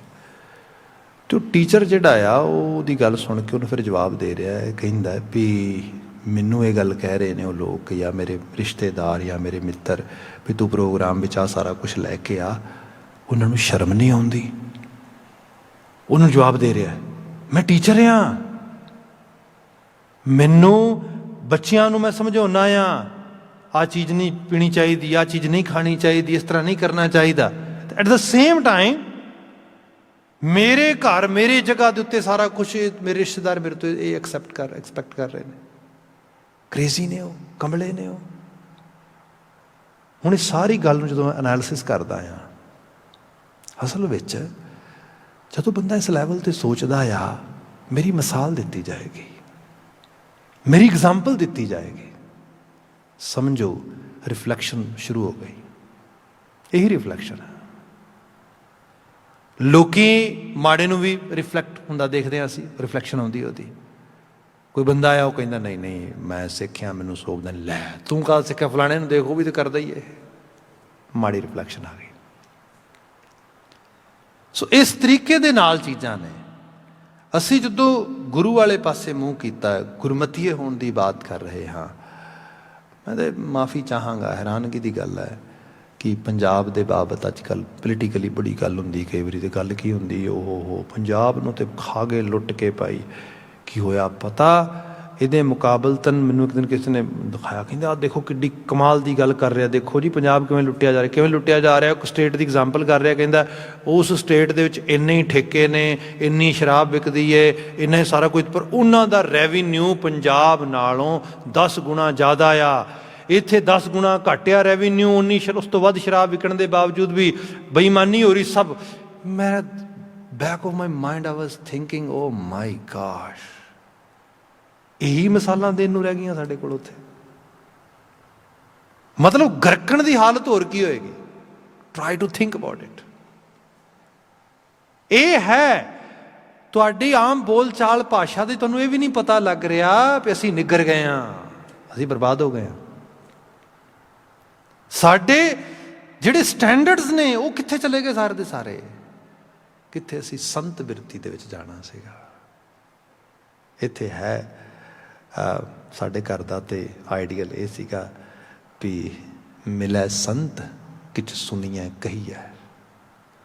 ਜਦੋਂ ਕੋਈ ਸੰਤ ਬਿਰਤੀ ਸ਼ਖਸ ਮਿਲੇ ਉਹਦੇ ਨਾਲ ਕੁਝ ਕਹੋ, ਕੁਝ ਸੁਣੋ। ਜੇ ਕਿਤੇ ਅਸੰਤ ਬਿਰਤੀ ਵਾਲਾ ਆ ਜੇ ਤਾਂ ਫਿਰ ਕਿਹਾ ਗਿਆ ਚੁੱਪ ਹੋ ਜਾਓ, ਮਿਸਟ ਹੋਏ ਰਹੀ, ਬਿਲਕੁਲ ਚੁੱਪੀ ਧਾਰਨ ਕਰ ਲਵੋ। ਇੱਥੇ ਗੁਰੂ ਬਾਬਾ ਜੀ ਨੇ ਬਿਆਨ ਕੀਤਾ, ਹਰ ਕਾ ਸੰਤ ਪ੍ਰਾਣ ਧਨ ਤਿਸਕਾ। ਕੋਈ ਹਰੀ ਦਾ ਸੰਤ ਮਿਲੇ, ਮੈਂ ਆਪਣੇ ਪ੍ਰਾਣ, ਆਪਣਾ ਧਨ ਉਹਦੇ ਸਾਹਮਣੇ ਨਿਛਾਵਰ ਕਰਦਾ। ਵਿਅਕਤੀ ਪੂਜਾ ਨਹੀਂ ਇਹਦੇ 'ਚ, ਨਾ ਇਹਨੂੰ ਇਸ ਤਰੀਕੇ ਨਾਲ ਲੈਣਾ। ਸਾਡੇ ਉੱਥੇ ਕੁਝ ਲੋਕਾਂ ਨੇ ਵਿਅਕਤੀ ਪੂਜਾ ਲੈ ਲਈ, ਮੈਂ ਸੰਤ ਹਾਂ ਮੇਰੀ ਪੂਜਾ ਕਰੋ, ਮੈਨੂੰ ਧਨ ਵੀ ਦੇ ਦਿਓ, ਮੈਨੂੰ ਪ੍ਰਾਣ। ਗੁਰੂ ਸਾਹਿਬ ਲਿਖ ਰਹੇ ਨਾ, ਗੁਰੂ ਸਾਹਿਬ ਇਸ ਗੱਲ ਤੇ ਗੁਰੂ ਸਾਹਿਬ ਗੁਣਾਂ ਦੀ ਗੱਲ ਕਰ ਰਹੇ ਨੇ। ਸੰਤ ਕਿਸੇ ਉਪਾਧੀ ਦਾ ਨਾਂ ਨਹੀਂ, ਗੁਣ ਦਾ ਨਾਂ ਆ। ਗੁਣ ਹੈ, ਗੁਣਾਤਮਕ ਪੱਖ ਤੋਂ ਤੋਲੀਏ ਆਪਣੇ ਆਪ ਨੂੰ, ਫਿਰ ਗੁਣ ਕਿਤੇ ਬਾਹਰ ਲੱਭਣ ਜਾਣ ਦੀ ਲੋੜ ਵੀ ਨਹੀਂ ਹੈ। ਬੰਦਾ ਕਹਿੰਦਾ ਵੀ ਆਰ ਆਲ ਲੈਕਿੰਗ, ਮੈਂ ਕਿਹਾ ਹੈਗਾ, ਖੁਦ ਪੈਦਾ ਕਰੋ ਭਾਈ, ਖੁਦ ਇਹਦਾ ਅਹਿਸਾਸ ਕਰੋ। ਬਾਈ ਚਾਂਸ ਸ਼ਰਾਬ ਦੀ ਗੱਲ ਹੋ ਗਈ ਇੱਥੇ, ਮੈਂ ਹੁਣ ਇੱਕ ਐਗਜ਼ਾਮਪਲ ਦੇ ਕੇ ਹੋਰ ਤੇ ਫਿਰ ਬੱਚਨ ਨੂੰ ਮਾਇੰਡ ਪਾਰਕ ਕਰ ਦਿੰਦਾ ਵਾਂ। ਮੇਰੇ ਮਿੱਤਰ ਹੈਗੇ ਨੇ ਯੂਕੇ ਦੇ ਵਿੱਚ, ਸਿੱਖ ਚੈਪਲਨ ਦੇ ਤੌਰ 'ਤੇ ਕੁਝ ਸਮਾਂ ਰੋਲ ਵੀ ਪਲੇ ਕੀਤਾ ਉਹਨਾਂ ਨੇ ਇੱਕ ਬੜੀ ਵੱਡੀ ਔਰਗਨਾਈਜੇਸ਼ਨ ਦੇ ਵਿੱਚ। ਅਤੇ ਉਹ ਕਹਿੰਦੇ ਕਿ ਜਦੋਂ ਮੈਂ ਸ਼ੁਰੂ 'ਚ ਆਇਆ 60s ਦੇ ਵਿੱਚ, ਫੈਮਿਲੀ ਨਾਲ ਆਇਆ, ਇੱਥੇ ਬੱਚਾ ਸੀਗਾ, ਸਟਰਗਲ ਸੀ ਫੈਮਿਲੀ ਦੀ, ਇੱਧਰ ਉੱਧਰ ਕਰਦਿਆਂ ਕਰਾਉਂਦਿਆਂ ਓਡ ਜੋਬਸ ਮਿਲੀਆਂ, ਓਡ ਜੋਬਸ ਕਰਨ ਲੱਗ ਗਏ। ਫਿਰ ਥੋੜ੍ਹੇ ਸਟੈਬਲਿਸ਼ ਹੋ ਗਏ। ਉਨੀ ਦੇਰ ਤੱਕ ਜਿਹੜੀ ਜੋਬ ਕਰਦਾ ਸੀਗਾ ਉੱਥੇ ਕੋਈ ਚੰਗਾ ਅਹੁਦਾ ਮਿਲ ਗਿਆ। ਮੁੜ ਕੇ ਉੱਥੇ ਕੁਝ ਲੇਬਰ ਇਲੈਕਸ਼ਨ ਹੁੰਦੇ ਸੀਗੇ, ਉਹਨਾਂ 'ਚ ਪਾਰਟੀਸਪੇਟ ਕਰਨ ਵਾਸਤੇ ਕੁਝ ਨੇ ਪ੍ਰੇਰਿਆ, ਅਤੇ ਬਾਈ ਚਾਂਸ ਹੋਇਆ ਇਹ ਕਿ ਮੈਨੂੰ ਯੂਨੀਅਨ ਲੀਡਰ ਬਣਾ ਤਾ। ਹੁਣ ਬੀਇੰਗ ਏ ਯੂਨੀਅਨ ਲੀਡਰ, ਮੇਰਾ ਹੁਣ ਕੰਮ ਕੀ ਹੈ, ਮੇਰਾ ਹੈ ਸਾਰਿਆਂ ਦੀ ਹਾਰਮੋਨੀ 'ਤੇ ਕੰਮ ਕਰਨਾ, ਸਾਰਿਆਂ ਦੇ ਵੈਲਫੇਅਰ 'ਤੇ ਕੰਮ ਕਰਨਾ, ਜਿਹੜਾ ਹੈਗਾ ਅਪਰ ਮੈਨੇਜਮੈਂਟ ਨਾਲ ਲੇਬਰ ਜਿਹੜਾ ਹੈਗਾ ਡਿਸਪਿਊਟਸ ਦੇ ਵਿੱਚ ਵੀ ਸਾਰਾ, ਮਤਲਬ ਇਹ ਸਾਰੇ ਦੇ ਵਿੱਚ ਲੇਬਰ ਰਿਲੇਸ਼ਨਸ਼ਿਪ ਦੇ ਵਿੱਚ ਮੈਂ ਆ ਗਿਆ ਸਾਰੇ 'ਚ। ਹੁਣ ਮੈਂ ਡਿਫਰੈਂਟ ਗਰੁੱਪਸ ਦੇ ਵਿੱਚ ਬੈਠਦਾ, ਉੱਥੇ ਲੇਬਰ ਦੇ ਡਿਫਰੈਂਟ ਗਰੁੱਪ ਨੇ। ਅਸੀਂ ਉੱਥੇ ਕਹਿਣ ਨੂੰ ਸਾਊਥ ਏਸ਼ੀਅਨ ਕਮਿਊਨਿਟੀ ਹਾਂ, ਪਰ ਸਾਊਥ ਏਸ਼ੀਅਨ ਕਮਿਊਨਿਟੀ 'ਚ ਵੀ ਅਗਾਂ ਸੈਕਟ ਬਣੇ ਨੇ। ਕੁਝ ਪੰਜਾਬੀ ਨੇ ਜਿਹੜੇ ਸਿੱਖ ਪੰਜਾਬੀ ਨੇ, ਕੁਝ ਪੰਜਾਬੀ ਨੇ ਜਿਹੜੇ ਗੈਰ ਸਿੱਖ ਪੰਜਾਬੀ ਨੇ, ਕੁਝ ਪੰਜਾਬੀ ਨੇ ਜਿਹੜੇ ਮੁਸਲਮਾਨ ਨੇ, ਪਾਕਿਸਤਾਨ ਵਾਲੀ ਸਾਈਡ ਤੋਂ ਆਏ ਨੇ। ਸੋ ਇਸ ਕਿਸਮ ਦੇ ਨਾਲ ਕਿਤੇ ਬਾਈ ਚਾਂਸ ਇੱਕ ਵਾਰੀ ਮੈਂ ਮੁਸਲਮਾਨ ਪੰਜਾਬੀ ਗਰੁੱਪ 'ਚ ਇੱਕ ਬੈਠਾ ਅਤੇ ਉੱਥੇ ਗੱਲਾਂ ਬਾਤਾਂ ਹੋ ਰਹੀਆਂ ਨੇ ਅਤੇ ਸ਼ਰਾਬ ਦੀ ਗੱਲ ਹੋ ਰਹੀ ਹੈ। ਅਤੇ ਉਹ ਕਹਿੰਦੇ ਵੀ ਲੈ ਸਾਡੇ 'ਚ ਤਾਂ ਮਤਲਬ ਇਹ ਪੀਣੀ ਹਰਾਮ ਆ, ਮਾੜੀ ਚੀਜ਼ ਆ, ਅਸੀਂ ਤਾਂ ਨਹੀਂ, ਪਰ ਫਿਰ ਵੀ ਬੜੇ ਪੀਂਦੇ ਨੇ ਬੰਦੇ, ਪਰ ਤੁਹਾਡੇ ਹੀ ਤਾਂ ਅਲਾਓ ਹੀ ਇਸ ਤਰੀਕੇ ਨਾਲ। ਉਹ ਕਹਿੰਦੇ ਵੀ until that time I was totally illiterate toward Sikhi and Sikhi principles. ਮੇਰਾ ਉਹਨਾਂ ਨੂੰ ਆਨਸਰ ਇਹ ਸੀਗਾ ਵੀ ਭਾਈ ਮੈਨੂੰ ਵੀ ਲੱਗਦਾ ਵੀ ਇਹ ਚੀਜ਼ ਅਲਾਓ ਤੇ ਨਹੀਂ ਹੋਣੀ। ਉਹ ਕਹਿੰਦੇ ਲੈ ਤੂੰ ਪੀਂਦਾ ਨਹੀਂ? ਉਹ ਕਹਿੰਦੇ ਪੀਂਦਾ। ਕਹਿੰਦੇ ਫਿਰ ਅਲਾਓ ਹੈ ਤਾਂ ਹੀ ਪੀਣਾ ਨਾ, ਤੇਰਾ ਫਾਦਰ ਪੀਂਦਾ? ਕਹਿੰਦਾ ਉਹ ਵੀ ਪੀਂਦਾ, ਭਰਾ ਪੀਂਦਾ ਉਹ ਵੀ ਪੀਂਦਾ, ਕਹਿੰਦਾ ਕੋਈ ਰਿਸ਼ਤੇਦਾਰ ਕਹਿੰਦੇ ਸਾਰੇ ਪੀਂਦੇ ਨੇ, ਕਹਿੰਦਾ ਬਸ ਅਲਾਓ ਹੈ ਨਾ ਫਿਰ। ਹੁਣ ਇਹ ਸਾਰੀ ਗੱਲਬਾਤ ਹੋ ਗਈ। ਉਹ ਕਹਿੰਦਾ ਇਹ ਤਾਂ ਬੜੀ ਸਮੱਸਿਆ ਬਣ ਗਈ। ਖੈਰ ਮੈਂ ਉਹਨਾਂ ਨੂੰ ਕਿਹਾ ਵੀ ਮੈਂ ਤੁਹਾਨੂੰ ਇੱਕ ਬੰਦਾ ਮਿਲਾਵਾਂਗਾ ਜਿਹੜਾ ਨਹੀਂ ਪੀਂਦਾ। ਉਹ ਕਹਿੰਦੇ ਗੱਲ ਸੁਣ, ਐਵੇਂ ਝੂਠ ਨਾ ਬੋਲੀ, ਖੁਦਾ ਦੀ ਗੱਲ, ਰੱਬ ਦੀ ਗੱਲ ਹੈ, ਛੋਟੀ ਗੱਲ ਨਹੀਂ ਹੈ, ਧਰਮ ਦੀ ਗੱਲ ਹੋ ਰਹੀ ਹੈ। ਕਹਿੰਦਾ ਹਾਂ ਬਿਲਕੁਲ ਇਮਾਨਦਾਰੀ ਨਾਲ। ਠੀਕ ਹੈ ਜੀ। ਕਹਿੰਦਾ ਮੈਂ ਨਾ ਜਦੋਂ ਬੱਸ 'ਤੇ ਰੋਜ਼ ਜਿੱਦਾਂ ਟਰੈਵਲ ਕਰਦਾ ਹੈ, ਤਾਂ ਮੈਨੂੰ ਇੱਕ ਬੰਦਾ ਮਿਲਦਾ ਜਿਹੜਾ ਬਿਲਕੁਲ ਜਟਾਜੂਟ ਆ, ਪੂਰੀ ਤਰ੍ਹਾਂ ਦਸਤਾਰ ਸਜਾਉਂਦਾ ਸਾਰਾ, ਤਾਂ ਮੈਂ ਉਹਨੂੰ ਰੋਜ਼ ਵੇਖਦਾ ਅਤੇ ਉਹਦੇ ਨਾਲ ਮੇਰੀ ਸਤਿ ਸ੍ਰੀ ਅਕਾਲ ਹੁੰਦੀ ਹਰ ਰੋਜ਼। ਮੈਂ ਕਿਹਾ ਵੀ ਉਸ ਬੰਦੇ ਨੂੰ ਲੈ ਕੇ ਆਵਾਂਗਾ। ਉਹ ਬਾਈ ਚਾਂਸ ਜਿੱਦਣ ਮੈਂ ਉੱਥੋਂ ਕੰਮ ਤੋਂ ਨਿਕਲਿਆ, ਉਹ ਸ਼ਾਮ ਨੂੰ ਫਿਰ ਮੈਨੂੰ ਬੱਸ 'ਚ ਮਿਲ ਗਿਆ। ਉਹ ਸਤਿ ਸ੍ਰੀ ਅਕਾਲ ਹੋਈ। ਮੈਂ ਕਿਹਾ ਸਰਦਾਰ ਸਾਹਿਬ ਤੁਹਾਡੇ ਨਾਲ ਕੰਮ ਹੈ ਛੋਟਾ ਜਿਹਾ। ਅਤੇ ਉਹ ਕਹਿੰਦੇ ਕੰਮ ਕੀ ਹੈ? ਕਹਿੰਦਾ ਕੰਮ ਇਹ ਹੈ ਕਿ ਤੁਹਾਨੂੰ ਕੁਝ ਬੰਦਿਆਂ ਨੂੰ ਮਿਲਾਉਣਾ ਹੈ। ਉਹ ਕਹਿੰਦਾ ਵੀ ਠੀਕ ਹੈ ਮਿਲ ਲਾਂਗੇ। ਕਾਹਦੇ ਵਾਸਤੇ? ਕਹਿੰਦੇ ਉਹ ਇਹ ਲੱਭਦੇ ਨੇ ਵੀ ਕੋਈ ਸਰਦਾਰ ਜਿਹੜਾ ਐਸਾ ਜਿਹੜਾ ਸ਼ਰਾਬ ਨਹੀਂ ਪੀਂਦਾ, ਅਤੇ ਉਹਨੂੰ ਮਿਲਾ ਸਾਨੂੰ, ਕਿਉਂਕਿ ਇਹ ਲਾ ਹੋਏਗਾ ਡੈਫੀਨੇਟਲੀ ਜ਼ਰੂਰ। ਅਤੇ ਉਹ ਕਹਿੰਦਾ ਵੀ ਗੱਲ ਇਹ ਹੈ ਵੀ ਮੈਂ ਵੀ ਸ਼ਾਮ ਨੂੰ ਤਾਂ ਪਿਆਲੀ ਲਾਉਂਦਾ ਆ। ਉਹ ਕਹਿੰਦਾ ਮੜ ਕੇ, ਕਹਿੰਦਾ ਮੇਰੇ ਲਈ ਤਾਂ ਮੁਸ਼ਕਿਲ ਬਣ ਗਈ ਵੀ ਹੁਣ ਕੀ ਹੋਏਗਾ। ਖੈਰ ਮੈਂ ਕਰ ਗਿਆ। ਇੱਕ ਦੋ ਜਗ੍ਹਾ 'ਤੇ ਹੋਰ ਮੈਂ ਗੱਲਬਾਤ ਵਗੈਰਾ ਕੀਤੀ। ਕੁਝ ਮੈਂ ਆਪਣੀ ਸ਼ਾਇਦ ਮਾਂ ਨਾਲ ਗੱਲ ਕੀਤੀ ਕਿਸੇ ਤਰੀਕੇ ਨਾਲ, ਉਹਨੇ ਦੱਸਿਆ ਮੈਨੂੰ ਕੁਝ। ਆਲਮੋਸਟ ਕਹਿੰਦਾ ਸਾਰੀ ਰਾਤ ਬੜੀ ਰੈਸਟਲੈਸ ਲੰਘੀ। ਸਵੇਰੇ ਕੀ ਜਵਾਬ ਦਿਆਂਗਾ? ਅੱਛਾ ਸਵੇਰੇ ਜਦੋਂ ਮੈਂ ਕੰਮ 'ਤੇ ਪਹੁੰਚਿਆ, ਬੰਦੇ ਵੇਟ ਕਰ ਰਹੇ ਮੇਰੀ ਬ੍ਰੇਕ ਦੇ ਟਾਈਮ। ਕਹਿੰਦੇ ਆ ਜਾ ਆ ਜਾ। ਬੰਦਾ ਕਿੱਥੇ ਤੇਰਾ ਲਿਆ? ਕਹਿੰਦਾ ਵੀ ਗੱਲ ਇਹ ਹੈ ਵੀ ਮੈਂ ਤੁਹਾਨੂੰ ਬੰਦਾ ਮਿਲਾਉਣ ਲੱਗਾ, ਅਤੇ ਤੁਸੀਂ ਹੁਣ ਚੰਗੀ ਤਰ੍ਹਾਂ ਮਿਲ ਲਿਓ ਬੰਦੇ ਨੂੰ। ਉਹ ਕਹਿੰਦੇ ਅੱਛਾ ਮਿਲਾ। ਕਹਿੰਦੇ ਕੌਣ ਹੈ ਬੰਦਾ? ਕਹਿੰਦਾ ਜੀ ਮੈਂ ਆ ਬੰਦਾ। ਉਹ ਕਹਿੰਦੇ ਹੱਸ ਪਏ। ਕਹਿੰਦੇ ਕਿਉਂ ਝੂਠ ਬੋਲਦਾ? ਕੱਲ੍ਹ ਤੇ ਤੂੰ ਮੰਨ ਕੇ ਗਿਆ ਸਾਡੇ ਕੋਲ? ਕਹਿੰਦਾ ਬਿਲਕੁਲ ਮੰਨ ਕੇ ਗਿਆ। ਕੱਲ੍ਹ ਤੱਕ ਨਹੀਂ ਸੀ ਪਤਾ, ਅੱਜ ਪਤਾ ਲੱਗ ਗਿਆ। ਬੀਤੀ ਰਾਤ ਗੱਲ ਕੀਤੀ ਹੈ, ਕੁਝ ਪਤਾ ਲੱਗਾ, ਜਾਣਕਾਰੀ ਮਿਲੀ, ਹੋਰ ਜਾਣਕਾਰੀ ਇਕੱਠੀ ਕਰਾਂਗਾ। ਅੱਜ ਤੋਂ ਬਾਅਦ ਮੈਂ ਤੁਹਾਡੇ ਸਾਹਮਣੇ ਵਾਅਦਾ ਕਰਦਾ ਵੀ ਮੈਂ ਨਹੀਂ ਪੀਵਾਂਗਾ। ਅਤੇ ਇਸ ਕਰਕੇ ਨਹੀਂ ਪੀਵਾਂਗਾ ਕਿਉਂਕਿ ਮੇਰੀ ਸਿੱਖੀ ਨੇ ਅਲਾਓ ਨਹੀਂ ਕੀਤਾ ਮੈਨੂੰ। ਇਹ ਸਿੱਖੀ ਦੇ ਵਿੱਚ ਇੱਕ ਬਾਤ ਕੀਤੀ ਗਈ ਕਿ ਇਹ ਪ੍ਰੋਹਿਬਿਸ਼ਨ ਹੈਗਾ। ਇਹ ਹੈ, ਬਾਹਰ ਸੰਤ ਨਾ ਲੱਭੋ, ਅੰਦਰੋਂ ਲੱਭੋ। ਹਾਂ ਜੇ ਕੋਈ ਚੰਗਾ ਗੁਰਮੁਖ ਸੱਜਣ ਤੁਹਾਨੂੰ ਕੋਈ ਗੁਣਾਂ ਵਾਲਾ ਬੰਦਾ ਮਿਲਦਾ, ਉਹਦੀ ਪੂਜਾ ਨਾ ਕਰੋ। ਇੱਥੇ ਵਿਅਕਤੀ ਜਿਹੜੀ ਹੈਗੀ ਹੈ, ਜਿਹਨੂੰ ਕਿਹਾ ਜਾਂਦਾ ਹੈਗਾ ਕਿ ਇੱਥੇ ਮੈਨ ਵਰਸ਼ਿਪਿਜ਼ਮ ਦੀ ਗੱਲ ਨਹੀਂ ਹੋ ਰਹੀ, ਇੱਥੇ ਵਰਚੂ ਅਡਾਪਟ ਦੀ ਗੱਲ ਹੋ ਰਹੀ ਹੈ। ਗੁਰੂ ਬਾਬਾ ਜੀ ਤੇ ਬਿਆਨ ਕਰਦੇ ਕਿ ਹਰ ਕਾ ਸੰਤ ਪ੍ਰਾਣ ਧਨ ਤਿਸਕਾ ਪਨਿਹਾਰਾ। ਮੈਂ ਉਹਨਾਂ ਗੁਣਾਂ ਦਾ ਪਨਿਹਾਰਾ, ਪਾਣੀ ਢੋਣ ਵਾਲਾ ਬਣ ਜਾਵਾਂ। ਭਾਈ ਮੀਤ ਸੁਤ ਸਗਲ ਤੇ ਜੀਹੂ ਤੇ ਪਿਆਰਾ। ਭਾਈ ਸੂਤ ਔਲਾਦ ਸੱਜਣ ਮਿੱਤਰ ਰਿਸ਼ਤੇਦਾਰ ਸੰਬੰਧ ਸਾਰਿਆਂ ਨਾਲੋਂ ਮੈਨੂੰ ਅਸੂਲ ਪਿਆਰਾ ਆ। ਤੇ ਤੁਹਾਡੇ ਸਾਹਮਣੇ ਆ, ਜਿਨ੍ਹਾਂ ਨੇ ਅਸੂਲਾਂ ਨੂੰ ਪਿਆਰ ਕੀਤਾ ਉਹਨਾਂ ਦੀ ਜੈ ਜੈਕਾਰ ਹੋਈ, ਚੜ੍ਹਦੀ ਕਲਾ ਹੋਈ, ਜੀਵਨ ਦਾ ਸਭ ਤੋਂ ਵੱਡਾ ਸੁੱਖ ਸਕੂਨ ਉਹਨਾਂ ਨੂੰ ਪ੍ਰਾਪਤ ਹੋਇਆ। ਗੁਰੂ ਨਾਨਕ ਸਾਹਿਬ ਜਦੋਂ ਬਾਤ ਹੁੰਦੀ ਹੈ ਵੀ ਹੁਣ ਨਾ ਗੁਰੂ ਨਾਨਕ ਸਾਹਿਬ ਨੇ ਗੱਦੀ ਦੇਣੀ ਹੈ ਅਗਾਂਹ, ਤੇ ਕਿਹਨੂੰ ਦੇਣਗੇ? ਪੁੱਤਰ ਨੂੰ ਦੇਣਗੇ, ਵੱਡੇ ਪੁੱਤਰ ਨੂੰ। ਇਹੀ ਰਿਵਾਇਤ ਆ। ਮਤਲਬ ਔਲਾਦ ਹੀ ਆਪਣੇ ਮਾਂ ਬਾਪ ਦੀ ਜਾਇਦਾਦ ਵਿਰਾਸਤ ਦੀ ਮਾਲਕ ਬਣਦੀ ਹੈ। ਗੁਰੂ ਬਾਬਾ ਜੀ ਕਹਿੰਦੇ ਬਿਲਕੁਲ ਠੀਕ ਹੈ, ਪਰ ਇਹ ਜਿਹੜੀ ਚੀਜ਼ ਹੈ ਇਹ ਗੁਣਾਤਮਕ ਪੱਖ 'ਚ ਆ। ਉਹ ਕਹਿੰਦੇ ਕਿਹਨੂੰ ਦੇਊਗਾ? ਅਧਿਕਾਰੀ ਨੂੰ, ਜਿਹੜਾ ਇਸ ਚੀਜ਼ ਨੂੰ ਜਿਹੜਾ ਡਿਜ਼ਰਵ ਕਰਦਾ ਹੈ, ਜਿਹੜਾ ਇਸ ਲੈਵਲ ਦਾ, ਜਿਹਦੇ ਕੈਲੀਬਰ ਆ। ਉਹ ਲੋਕ ਕਹਿੰਦੇ ਤੇ ਜੱਗੋਂ 13ਵੀਂ ਗੱਲ ਹੈ। ਤੇ ਐਗਜ਼ੈਕਟਲੀ ਉਹ ਬਾਤ ਸੱਤਾ ਤੇ ਬਲਵੰਤ ਡੂਮ ਜੀ ਨੇ ਲਿਖੀ ਹੈ। ਜਦੋਂ ਕਹਿੰਦੇ ਕਿ ਜਦੋਂ ਗੱਲ ਹੋਈ ਨਾ, ਗੁਰੂ ਨਾਨਕ ਸਾਹਿਬ ਨੇ ਇਹ ਮੈਸੇਜ ਸੁਣਾਇਆ, ਤੇ ਉਹ ਕਹਿੰਦੇ ਇਹ ਕੀ ਕੀਤਾ ਵੀ ਉਲਟੀ ਗੰਗ ਬਹਾਈ ਉਹਨੂੰ, ਉਲਟੀ ਗੰਗਾ ਵਹਾਤੀ। ਦੁਨਿਆਈ ਆਖਿਆ ਕਿ ਕਿਉਂ? ਲੋਕੀ ਕਹਿੰਦੇ ਆਹ ਕਿਹੜੀ ਗੱਲ ਹੋ ਗਈ? ਜੱਗੋਂ 13ਵੀਂ ਹੈ ਜੀ ਇੱਥੇ। ਨਾਨਕ ਈਸ਼ਰ ਜਗਨਾਥ ਉੱਚ ਹੱਦੀ ਬੈਨ ਬਿਰਕੀਓਨ। ਇਹ ਗੁਰੂ ਨਾਨਕ ਜਗਤ ਦਾ ਈਸ਼ਰ ਨਾਥ ਜਿਹੜਾ ਆ, ਹੱਦਾਂ ਤੋਂ ਉੱਚਾ, ਜਿਹੜਾ ਆਮ ਬੰਦੇ ਦੀ ਸਮਝ 'ਚ ਨਹੀਂ ਆਉਂਦਾ। ਬੜੀ ਅਟਪਟੀ ਗੱਲ ਲੱਗਦੀ ਹੈ ਵੀ ਸ਼੍ਰੀ ਚੰਦ ਨੂੰ ਨਹੀਂ ਮਿਲੇਗੀ ਗੱਦੀ। ਕਿਉਂ ਨਹੀਂ ਮਿਲੇਗੀ? ਲੈਣੇ ਨੂੰ ਮਿਲੇਗੀ। ਗੁਣਾਂ ਦੀ ਸਾਂਝ ਹੈ ਇੱਥੇ। ਇੱਥੇ ਬਚਨ ਆ ਰਿਹਾ ਹੈ, ਭਾਈ ਮੀਤ ਸੁਤ ਸਗਲ ਤੇ ਜੀਹੂ ਤੇ ਪਿਆਰਾ ਰਹਾਓ। ਕੇਸਾਂ ਕਾ ਕਰ ਬੀਜਨਾ ਸੰਤ ਚੌਰ ਟੁਲਾਵੋ। ਉਸ ਦਿਨ ਬਾਅਦ ਇੱਥੇ ਆਪਾਂ ਵਾਈਂਡ ਅਪ ਕੀਤੀ ਸੀਗੀ ਕਿ ਕੇਸਾਂ ਦਾ ਚੌਰ ਬਣਾ ਕੇ ਚੁਲਾਣਾ। ਇਹਦਾ ਮਤਲਬ ਉਸ ਤਰੀਕੇ ਨਾਲ ਅਸੀਂ ਸੁਪਰਫਿਸ਼ੀਅਲ ਕਈ ਵਾਰੀ ਅੰਡਰਸਟੈਂਡਿੰਗ ਲੈ ਲੈਂਦੇ ਹਾਂ। ਇੱਕ ਮੈਟਾਫੋਰ ਆ, ਕਿਸੇ ਚੀਜ਼ ਨੂੰ ਬੜਾ ਐਕਸਟ੍ਰੀਮ ਲੈਵਲ 'ਤੇ ਲਿਜਾ ਕੇ ਬਿਆਨ ਕਰਨਾ। ਇਹਦੇ ਵਿੱਚ ਜਿਹਦੇ ਉੱਤੇ ਤੁਸੀਂ ਕੇਸਾਂ ਦਾ ਚੌਰ ਚੁਲਾਉਂਦੇ ਹੋ, ਮਤਲਬ ਮੇਰੇ ਵਾਸਤੇ ਰਿਸਪੈਕਟ ਦੀ ਇੰਤਹਾ ਹੈ ਉਹਦੇ ਲਈ। ਜਿਵੇਂ ਸਾਡੇ ਗੁਰੂ ਗ੍ਰੰਥ ਸਾਹਿਬ ਹੈ, ਅਸੀਂ ਰਿਸਪੈਕਟ ਦਾ ਸਾਡਾ ਸਭ ਤੋਂ ਵੱਡਾ ਸਿਰਮੌਰ, ਜਿਹਨੂੰ ਕਿਹਾ ਜਾਏ ਕਿ ਸੁਪਰੀਮ ਸੋਰਸ ਆ, ਜਿੱਥੇ ਜਾ ਕੇ ਅਸੀਂ ਆਪਣੀ ਰਿਸਪੈਕਟ ਪੇ ਕਰਦੇ ਹਾਂ। ਤੇ ਇਹ ਇਕੱਲਾ ਵਿਖਾਵਾ ਨਹੀਂ ਗਾ। ਹਰ ਚੀਜ਼ ਨੂੰ ਸਹੀ ਢੰਗ ਨਾਲ ਸਮਝੋ। ਹਾਲਾਂਕਿ ਅਸੀਂ ਗੁਰੂ ਗ੍ਰੰਥ ਸਾਹਿਬ ਦੀ ਪ੍ਰੈਜ਼ੈਂਸ ਵਿੱਚ ਕਈ ਵਾਰੀ ਬਹੁਤ ਕੁਝ ਗੱਲਾਂ ਵੀ ਕਰੀ ਜਾਂਦੇ ਹਾਂ, ਸਰ ਲੜਾਈ ਝਗੜੇ ਹੋ ਜਾਂਦੇ ਨੇ, ਆਪਨੇ ਦੇਖਿਆ ਸਾਰਾ ਕੁਛ। ਬਟ ਇਹ ਨਹੀਂ ਸੀਗਾ। ਸਿੱਖਾਂ ਦੀ ਰਵਾਇਤ ਵਿੱਚ ਕੁਝ ਹੋਰ ਸੀਗਾ। ਜਿਵੇਂ ਜਿਵੇਂ ਅਸੀਂ ਐਕਸਰਸਾਈਜ਼ ਬੰਦ ਕਰ ਦਿੱਤੀ, ਸਾਨੂੰ ਅਹਿਸਾਸ ਨਹੀਂ ਰਹਿ ਗਿਆ ਇਸ ਗੱਲ ਦਾ। ਨਹੀਂ ਤਾਂ ਅਦਰਵਾਈਜ਼ ਅਸੀਂ ਗੁਰੂ ਸਾਹਿਬ ਦੀ ਪ੍ਰੈਜ਼ੈਂਸ 'ਚ ਬੈਠੇ ਹੋਈਏ ਤਾਂ ਅਸੀਂ ਤਾਂ ਰੱਬ ਦੀ ਪ੍ਰੈਜ਼ੈਂਸ ਵਿੱਚ, ਸਤਿਕਾਰ ਹੀ ਉੱਥੇ ਲੈ ਜਾਂਦਾ ਸਾਨੂੰ। ਇੱਥੇ ਉਹਦੀ ਬਾਤ ਹੋ ਰਹੀ ਕਿ ਮੈਂ ਕੇਸਾਂ ਕਾ ਕਰ ਬੀਜਨਾ ਸੰਤ ਚੌਲ ਟੁਲਾਵਾਂ, ਸੀਸ ਨਿਹਾਰੂੰ ਚਰਨ ਤਲ ਧੂਰ ਮੁਖ ਲਾਵਾਂ। ਮੈਂ ਇਹੋ ਜਿਹੀ ਸੰਤ ਬਿਰਤੀ ਜਿਹੜੇ ਮਨੁੱਖ ਜਾਂ ਲੋਕ ਆ ਜਿਨ੍ਹਾਂ ਤੋਂ ਗੁਣ ਨੇ, ਉਹਨਾਂ ਦੇ ਪੈਰਾਂ 'ਤੇ ਸੀਸ ਨਿਵਾ ਦਿਆਂ, ਚਰਨ ਤਲ ਧੂਰ ਮੁਖ ਲਾਵਾਂ, ਉਹਨਾਂ ਦੇ ਪੈਰਾਂ ਦੀ ਧੂਰ ਮੱਥੇ ਨੂੰ ਲਾ ਲਵਾਂ। ਹੁਣ ਇਹਦਾ ਰੰਗ ਕੀ ਹੈ? ਦੇਖੋ ਗੱਲ ਇਹ ਹੈ ਕਿ ਗੁਣਾਂ ਦੇ ਗਾਹਕ ਬਣੋਗੇ, ਗੁਣ ਗ੍ਰਹਿਣ ਕਰੋਗੇ, ਗੁਣਾਤਮਕ ਲੋਕਾਂ ਦੀ ਰਿਸਪੈਕਟ ਕਰੋਗੇ, ਗੁਣ ਵਧਣਗੇ, ਘਰਾਂ ਵਿੱਚ ਵੀ ਗੁਣ ਵਧੇਗਾ।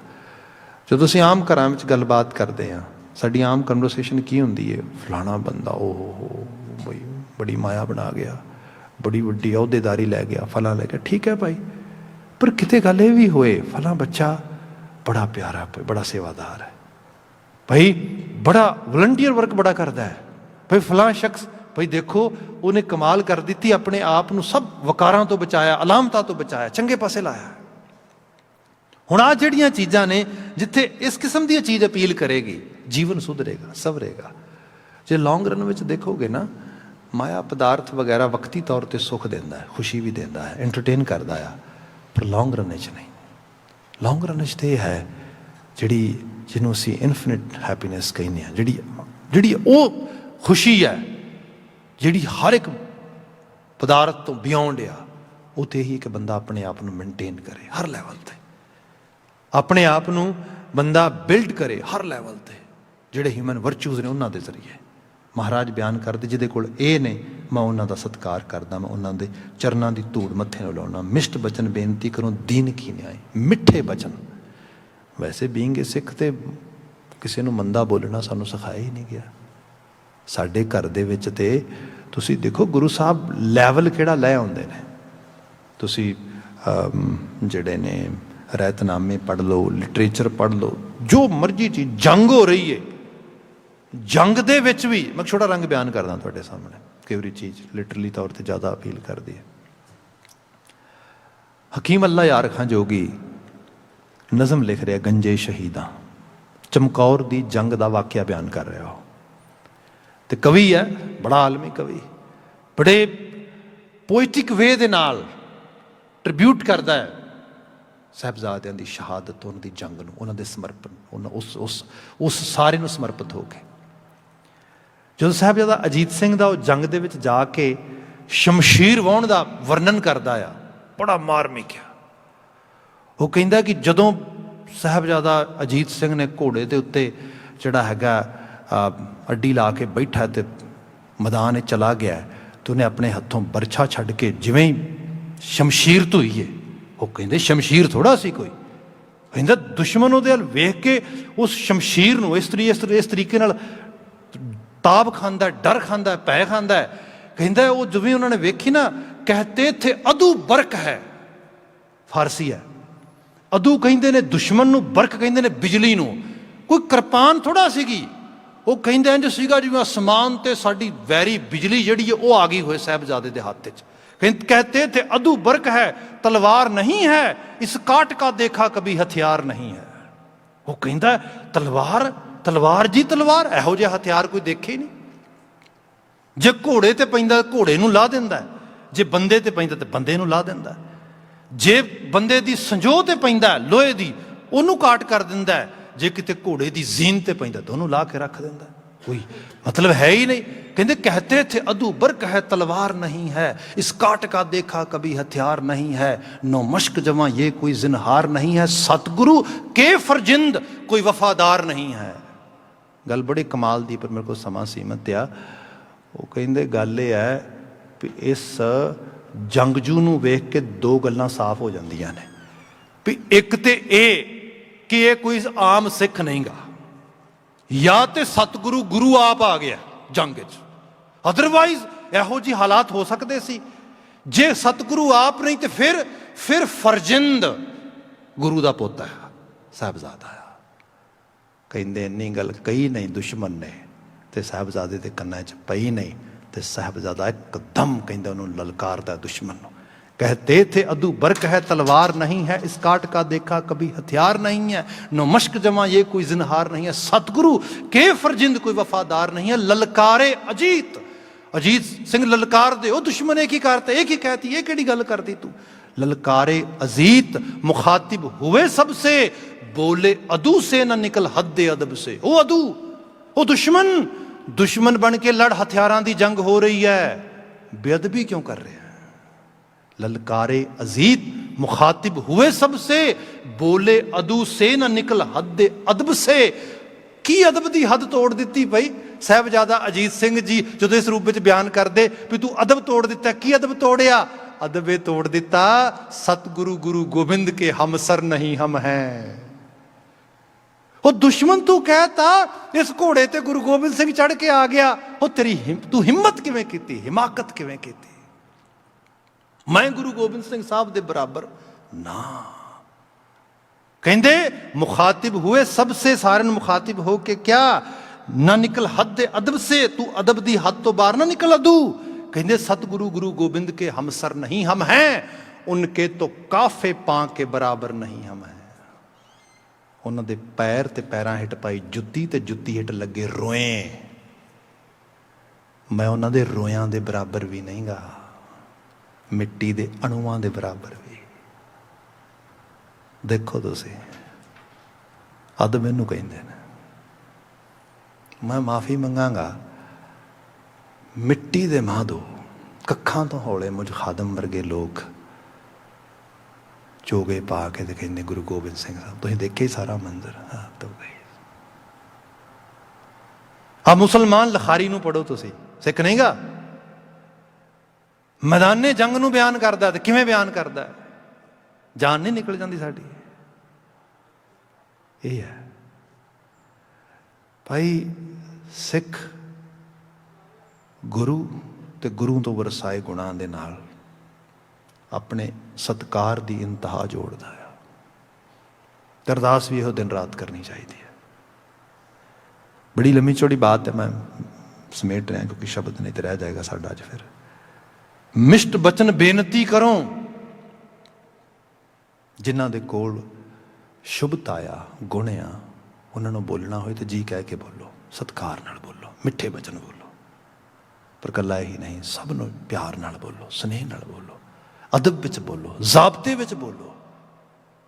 जिहड़े एटिकेट्स मैनर्स आ ये तो सिख वे ऑफ लाइफ दे विचों हर वक्त झड़ झड़ के पैने चाहिए ने। सिख दा ते मायना ही ये है, सॉरी टू से साडे घरां दा हाल देखो, सिक्खी रिफ्लैक्ट करती उत्थे। जदों एक दूजे नूं संबोधन देने आ, पति पत्नी नूं आवाज़ दिंदा देखो, पत्नी पति नूं आवाज़ दिंदी देखो, भैन भरा नूं, भरा भैन नूं, भरा भरा नूं, भैन भैन नूं, मापे बच्चियां नूं, बच्चे मापियां नूं। हद हो गई। ये सब सिक्खी इसे यही है। ये कोई ये नहीं, कोई मंत्र रटन ते वैदिक लोग बड़ा करते सीगे, हज़ारां हज़ारां सालों तो करते तुरे लगे होंदे सी। ये तो नहीं पढ़िया ना ही भेद बुझे पावना, बुझारत बुझ। इत्थे है जिस लैवल ते तेन गुरु ले जाना चाहता, गुरु साहब कहते दुनिया की कोई चीज़ तेन अवैलूएट नहीं कर सकेगी मेरे सिख। मन्ने की गत कही ना जाए, जे को कह पिछे पछताए। Even anyone try to evaluate, that person can only just regret, I am not able to evaluate what Sikh mean exactly. ये थोड़ा बचन आ रहा महाराज जी का, मिष्ट बचन बेनती करो दिन की न्याई, तज अभिमान शरणी परूं हर गुण निध पाई। मैं अपना अभिमान छड़ के अपने आप को निभा दिया, क्यों? क्योंकि गुण निध सब तो वड्डी दौलत मिल जानी मैनूं। गुण का सत्कार है, गुण का अदब है सारा। अगला बचन देखो ये, अब लोकन पुनः पुनः करूं जन का दरसार। मिलो भी उन्होंने ही। बंदे नूं समाजिक तौर पर मिलना वरतना चाहिए है, तो मिलना वरतना जिन्हां दे दर्शन करके पुनः पुनः दोबारा दोबारा मिलण नूं जी करे। ਚਿੱਤ ਕਰੇ ਇਹਨਾਂ ਦੇ ਦੀਦਾਰ ਪਾਈਏ, ਇਹਨਾਂ ਦੇ ਨਾਲ ਬਾਤ ਪਾਈਏ, ਇਹਨਾਂ ਨਾਲ ਗੱਲ ਪਾਈਏ। ਇੱਥੇ ਬਚਨ ਆਇਆ, ਅਵਲੋਕਨ ਪੁਨਹ ਪੁਨਹ ਕਰੂੰ ਜਨ ਕਾ ਦਰਸਾਰ, ਅੰਮ੍ਰਿਤ ਬਚਨ ਮਨ ਮੈਂ ਸਿੰਚੂ ਬੰਦੋ ਬਾਰ ਬਾਰ। ਬੰਦਾ ਸੋਚਦਾ ਆ, ਅਸੀਂ ਸੋਚਦੇ ਹਾਂ ਮਿਲਣ ਵਾਲਿਆਂ ਬਾਰੇ ਆਪਸ ਵਿੱਚ, ਜਿਨ੍ਹਾਂ ਲੋਕਾਂ ਨਾਲ ਸਾਡੀ ਇੰਟਰੈਕਸ਼ਨ ਹੁੰਦੀ ਹੈ। ਤੇ ਹਕੀਕਤ ਇਹ ਹੈ, ਬੰਦਾ ਕਿਸੇ ਨੂੰ ਮਿਲਦਾ ਹੈ, ਮਿਲ ਕੇ ਮਨ ਵਿੱਚ ਈਰਖਾ ਪੈਦਾ ਹੁੰਦੀ, ਦਵੈਖ ਪੈਦਾ ਹੁੰਦਾ, ਸਾੜਾ ਪੈਦਾ ਹੁੰਦਾ, ਬਹੁਤ ਸਾਰੀਆਂ ਚੀਜ਼ਾਂ। ਪਰ ਕਈਆਂ ਨੂੰ ਮਿਲ ਕੇ ਅੰਦਰ ਚਾਹ ਪੈਦਾ ਹੁੰਦਾ, ਪਿਆਰ ਪੈਦਾ ਹੁੰਦਾ, ਸਨੇਹ ਪੈਦਾ ਹੁੰਦਾ, ਵਾਰ-ਵਾਰ ਖਿਆਲ ਆਉਂਦੇ, ਇਹੋ ਜਿਹੇ ਸ਼ੁਭ ਲੋਕ, ਰੱਬ ਦੇ ਵਰਸਾਏ ਲੋਕ। ਇਸ ਤਰੀਕੇ ਇਹ ਹੈ, ਇਸ ਕਿਸਮ ਦੀ ਬਿਰਤੀ ਬਚਨ, ਅੰਮ੍ਰਿਤ ਬਚਨ ਮੇਰੇ ਅੰਦਰ ਉਕਰਨ। ਇਹੋ ਜਿਹੀ ਜਿਹੜਾ ਹੈਗਾ ਇੰਡੀਵਿਜੂਅਲਸ ਦੇ ਨਾਲ, ਰੂਹਾਂ ਦੇ ਨਾਲ ਮੇਰੀ ਮੁਲਾਕਾਤ ਹੋਏ। ਬਚਨ ਆਇਆ, ਅੰਮ੍ਰਿਤ ਬਚਨ ਮਨ ਮਹਿ ਸਿੰਚੋ ਬੰਦੋਂ ਬਾਰ ਬਾਰ, ਚਿਤਵੋਂ ਮਨ ਆਸਾ ਕਰੂੰ ਜਨ ਕਾ ਸੰਗ ਮੰਗੋ। ਚਿੱਤ ਵਧਾਇਆ, ਇਹਨਾਂ ਚੀਜ਼ਾਂ ਨੂੰ ਆਪਣੇ ਮਨ ਦੇ ਵਿੱਚ ਜਿਹੜਾ ਹੈਗਾ ਵਿਸ਼ ਕਰਦਾ ਆ, ਉਹਨਾਂ ਦੀ ਕਲਪਨਾ ਕਰਦਾ ਆ ਉਸ ਰੂਪ ਵਿੱਚ। ਚਿਤਵੋਂ ਮਨ ਆਸਾ ਕਰੂੰ, ਫਿਰ ਆਸ ਵੀ ਕਰਦਾ ਆ, ਅਤੇ ਆਸਾਂ ਪੁੱਗ ਜਾਂਦੀਆਂ ਨੇ। ਇਹਦੇ ਵਿੱਚ ਕੋਈ ਸ਼ੱਕ ਨਹੀਂ ਹੈਗਾ, ਕੋਈ ਸਰੂਪ ਦੇ 'ਚ ਬਾਤ ਨਹੀਂ ਗੀ। ਮੇਰੇ ਬੜੇ ਦਾਨਿਸ਼ਮੰਦ ਪ੍ਰੋਫੈਸਰ ਸੀਗੇ, ਅਤੇ ਉਹਨਾਂ ਨੇ ਬੜੇ ਕਮਾਲ ਦੀਆਂ ਬਾਤਾਂ ਸਾਨੂੰ ਦੱਸਣੀਆਂ ਕਈ ਵਾਰ। ਤੋ ਕਦੇ ਛੋਟੇ ਹੁੰਦਿਆਂ ਨਾ, ਮੇਰੀ ਮਾਂ, ਮੈਂ ਰਾਤ ਨੂੰ ਸੁੱਤਾ ਪਿਆ ਵਾਂ ਅਤੇ ਅਰਾਊਂਡ ਟੀਨ ਏਜ 'ਚ ਸੀਗਾ, ਅਤੇ ਸੋਮਲ ਜਿਹਾ ਜੇ ਅੱਧਾ ਸੁੱਤਾ ਹੈ ਅੱਧਾ ਨਹੀਂ ਸੁੱਤਾ, between the whole sleeping process.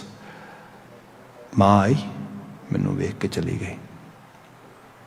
ਥੋੜ੍ਹੀ ਦੇਰ ਬਾਅਦ ਫਿਰ ਮੈਂ ਬਿਲਕੁਲ ਸੌਣ ਦੇ ਨੇੜੇ ਹਾਂ, ਫਿਰ ਆਈ, ਫਿਰ ਦੇਖ ਕੇ ਚਲੀ ਗਈ। ਮੈਂ ਬਾਂਹ ਫੜ ਲਈ। ਮੈਂ ਕਿਹਾ, ਮਾਂ ਕੀ ਕਰ ਰਹੀ ਹੈ? ਤੈਨੂੰ ਕੋਈ ਡਰ ਆ, ਸ਼ੱਕ ਆ, ਕੀ ਗੱਲ ਕੀ ਹੈ? ਕਹਿੰਦੀ ਬਸ ਨਾ ਮੈਂ ਸੋਚਦੀ ਹਾਂ ਤੈਨੂੰ ਇੱਕ ਵਾਰੀ ਹੋਰ ਵੇਖ ਜਾਵਾਂ। ਪਹਿਲਾਂ ਚੇਤਾ ਆਇਆ ਤੇਰਾ ਮੱਥਾ ਚੁੰਮ ਜਾਂਦੀ ਹਾਂ, ਫਿਰ ਕਿਹਾ ਛੱਡ ਪਰਾਂ, ਉੱਠ ਜਾਏਗਾ ਤੂੰ। ਫਿਰ ਆਈ, ਫਿਰ ਸੋਚਿਆ ਸਾਰੀ ਸੁੱਤਾ ਨਹੀਂ ਗਾ, ਅਤੇ ਅਸਲ 'ਚ ਮੈਂ ਤੈਨੂੰ ਥੋੜ੍ਹਾ ਪਿਆਰ ਦੇਣਾ ਸੀਗਾ, ਸਨੇਹ ਦੇਣਾ ਸੀਗਾ। ਇੰਨਾ ਪੜ੍ਹਦਾ ਆ, ਇੰਨਾ ਘਰ ਦਾ ਕੰਮ ਕਰਦਾ, ਇੰਨਾ ਖਿਆਲ ਕਰ, ਇਸ ਕਿਸਮ ਦੀਆਂ ਗੱਲਾਂ ਕਰਦੀ ਹੋਈ ਤੂੰ ਨੇ ਮੱਥਾ ਚੁੰਮਿਆ।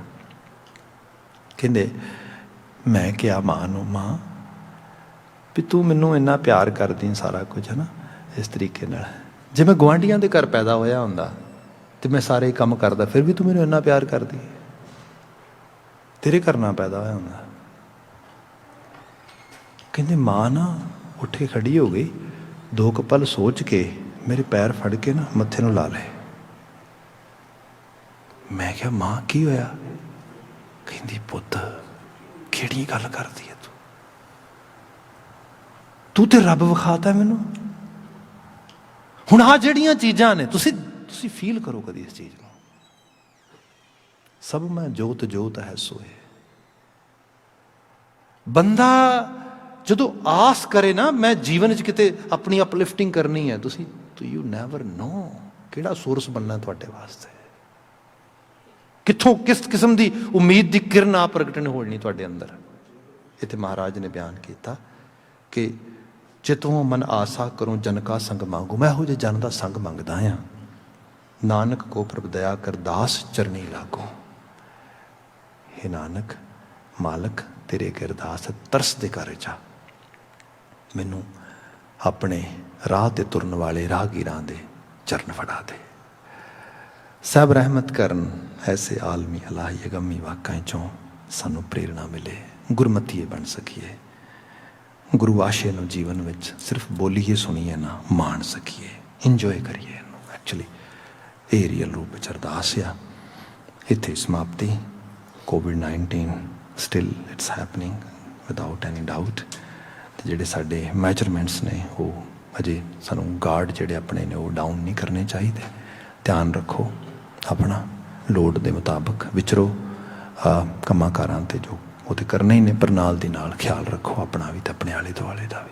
ਬਾਕੀ ਮਾਲਕ ਬਖਸ਼ਿਸ਼ ਕਰੇ, ਬਿਮਾਰਾਂ ਨੂੰ ਸ਼ਫਾ ਮਿਲੇ, ਇਸ ਬਿਮਾਰੀ ਤੋਂ ਸਾਨੂੰ ਸਾਰਿਆਂ ਨੂੰ ਸਿੱਖਿਆ ਮਿਲੇ।